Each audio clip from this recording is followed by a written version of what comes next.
Welcome back, everyone. Nathurow is back on the scene with another video. And I don't usually watch these kinds of videos. This is an alternate history video, like kind of like a what-if scenario. I usually just like to stick to, real conflicts and historical events, but I came across this one and I couldn't resist. It's called What If Germany Won World War I by AlternateHistoryHub. During World War I, Germany was undoubtedly one of the most powerful nations on the planet, and I think what ultimately led to their demise was just they had too many enemies against them. They were basically outnumbered. But this ought to be interesting. There's two parts to this, so this will be part one. Let's get started.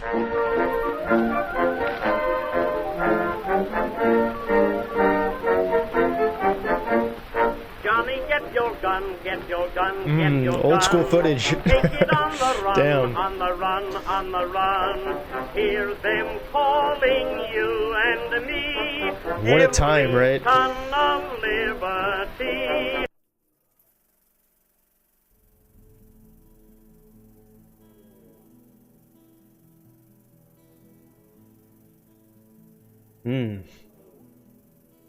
World War I was called the war to end all wars. Europe was now at a new age, a crisis, where tradition and the modern day were increasingly at odds. Industrialization progressed faster than the mentality did. The old noble ways of gentleman war clashed with the brutal reality of the trenches, and because of this, millions died. World War I was the war to end them all, because this was the last time the old European ideals would fight, the last time monarchies would reign. From who won and lost, new ideas replaced them for this industrial world, like fascism and communism. Simply put, it set the stage for the next. Germany in our timeline brought Russia into civil war, caused immunity in France, and almost broke the Allies in 1917. Before you know, America.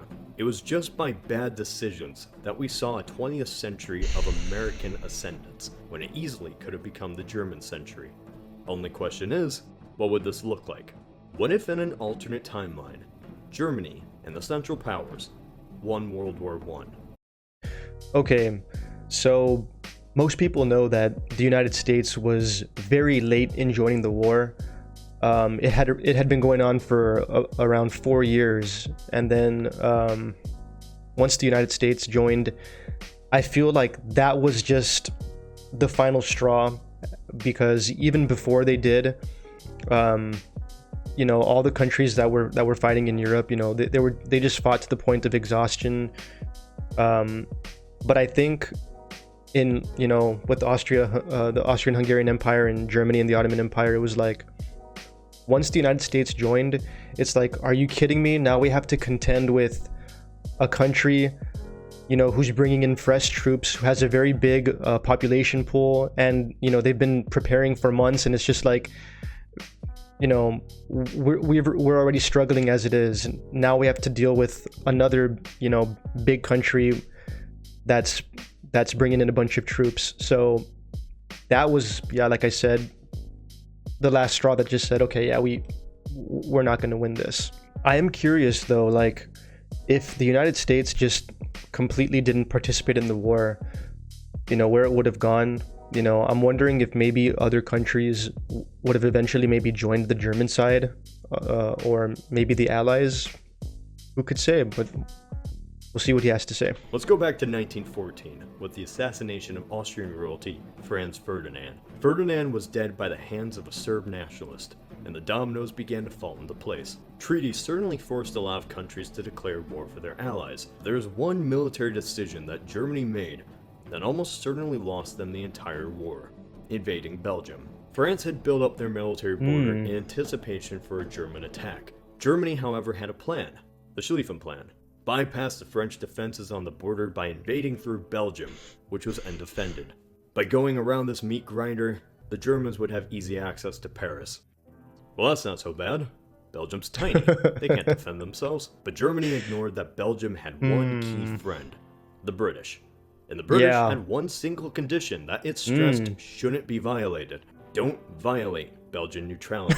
Germany, in a Prussian fashion, believed more in military action than diplomatic consequences, and marched anyway. It was this single act that brought on the wrath of the British Empire, redefining the absolute scale this war would be fought on. The British would block German ports and cut the transatlantic cable between the United States and Germany. In this alternate timeline, for Germany to not lose the war, one major step is it simply doesn't invade Belgium. By doing this, Germany avoids immediate conflict with Britain. Now, this doesn't guarantee the Brits would stay out of it. Keep in mind a Central Power victory would cement German dominance in Europe, and we can't have that. But without a provocation though, this would buy Germany enough time to gain a major advantage over France. Ooh, okay. I mean, that would certainly be a huge game changer. I definitely do think Britain would have eventually joined the war, but like he said, I think it's all about timing, because let's say if Germany did, defeat France, and then maybe if the UK was still on the fence about it, about joining the battle or whatever, and of course Belgium would still be untouched. If Germany were then to have focused all of its efforts, along with the Austro-Hungarian Empire, to bring down Russia, then yeah, we could definitely be looking at a huge difference. There was really no other huge power, like I'm saying, like if France was taken out of the picture, there was really no other huge power that could have challenged them, I would think, besides Russia and the UK. So that is very interesting. Wow, I'm already I'm already intrigued, so let's keep going. Even if it was a year before Britain entered, it was 4 years of trench warfare between the British and French combined against Germany alone. France alone wouldn't even have the population to sustain a German offensive. So in this alternate timeline, Germany's military keeps France at bay through a small border they share at Alsace-Lorraine, while the majority of their forces fully mobilize against Russia, aiding their Austrian allies. Whether or not this alternate strategy would work, who knows, but it does solve the whole keep Britain out of the war thing. No matter what German military strategy is, resentment is still assured against the Tsar. Revolution can still undermine the Russian war effort like in our timeline, and force the Russians to negotiate. I'll focus on this aspect in a bit. The German forces on the Eastern Front now come to the west. Millions of troops fighting in a small area until one side finally breaks. And without Britain, that side is most likely France. Germany then invades. In our timeline, Germany almost destroyed the French defense in 1917, before the Americans arrived. So it wouldn't be long before the French simply can't defend themselves. Ah, okay. Wait a minute. They refrained from attacking Belgium, and they held off on attacking France, and even before they fought France, they completely went to knock out Russia. Yeah, I think that probably would have been for the best, because, Russia, I think, was one of the biggest, if not the biggest threat in World War I, simply because they're just a huge country with a massive population pool. So if you were to knock Russia out first and then go for the rest, I mean, that would have been a huge blow to the Allies, because then at this point, you'd only really focus in one direction if Russia was already out. You'd only have to deal with France and possibly, the UK joining in later. But that's a huge, that would be a huge game changer. Let's keep going. And are pushed back. Soon, Paris falls. The war in the West and the East is officially over. Both sides tried to fight Germany and lost. Would Britain just sit back and allow Germany to beat two nations in a war, achieving complete dominance over mainland Europe? Probably not.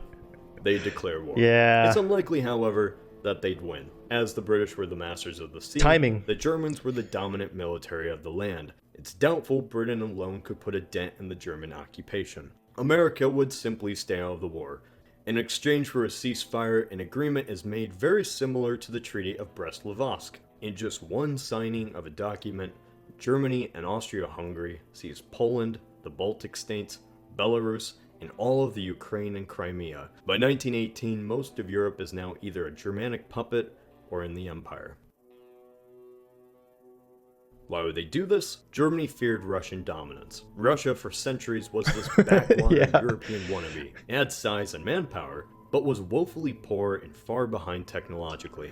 In the last few decades, something changed. It began there you go. industrializing rapidly, and if Russia fully industrialized, there was no defeating them. By seizing their valuable lands, diplomatically by military agreement, Germany legally can neuter the Russian state. Quarter of their population, now German. Most of their coal, now German. But this is just the beginning. If there's one thing Slavs don't like, it's being invaded and occupied. So the 2 million German troops in the east now face a guerrilla war against insurgents, including ones funded by the Soviets. France is blamed for putting the worst of the reparations on Germany. Okay, so during World War I, Russia was eventually taken out, and then there was a revolution happening, and they ended up losing a lot of territory. Now, if for some reason, Germany and its allies were able to defeat Russia and take all that territory while still, maybe not coming in conflict with the United Kingdom, which later led to conflict with the United States, then at that point, when would other countries like the UK would decide to take action? Like, I know they drew the line with Belgium. Like, if you attack Belgium, then we're for sure gonna attack you. But like they said, let's say they didn't, but they started invading other countries, like maybe Russia or something, and ended up defeating them.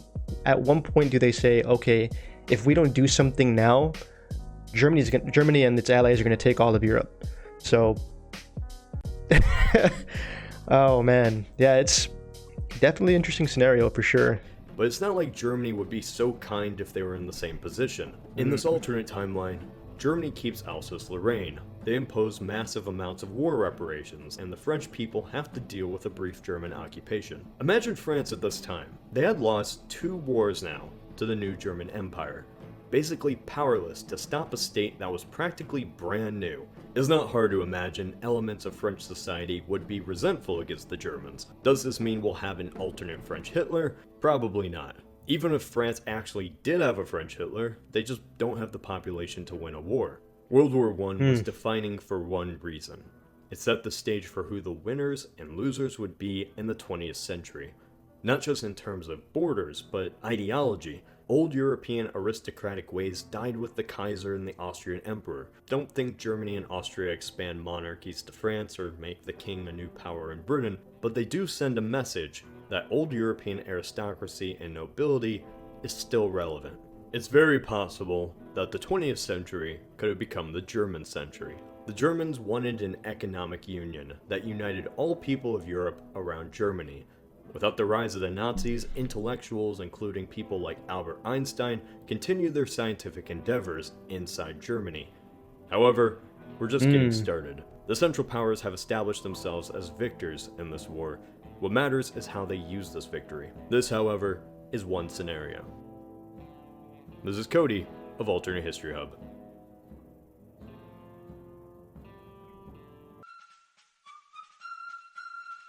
Good. Really good video. Okay, so that was part 1 of What If Germany Won World War I by Alternate History Hub, and I gotta say, it was a lot more interesting than what I was expecting. It just goes to show how important decision making and timing is during times of war, because let's say the UK was delayed in joining the war, and at that point maybe things got out of control and they just couldn't, fight off Germany on their own. Would they still call on the United States? Would they try calling on other countries? Maybe they'd call upon more countries in Asia, And then what about the German allies? Maybe since it looks like they got the upper hand, would other countries all of a sudden want to join them instead? Because it's one of those things, look, you know what, it looks like a German victory. Let's just join the winning side. That way we can be in their good graces. So that, all that are very real possibilities. So let me know what you all think in the comments below. Do you think not attacking Belgium and not getting the UK involved at that time would have drastically changed things? Like, if they knocked out Russia sooner, would they then have gained a huge advantage? Or would it have been one of those things like while Russia was getting invaded, maybe other countries would have been like, nope, this is too much. If they take down Russia, then it's going to be game over for us too. So maybe they would just jump in before that happens, and then a similar scenario of what played out in reality would follow suit. Let me know what you think. Anyway, I'm definitely looking forward to part 2. That's it for this video. Thank you so much for watching. If you enjoyed this, please don't forget to like, subscribe, show us some love in the comments below. Please do all that good stuff. And I will see you all in the next video. Peace out, guys.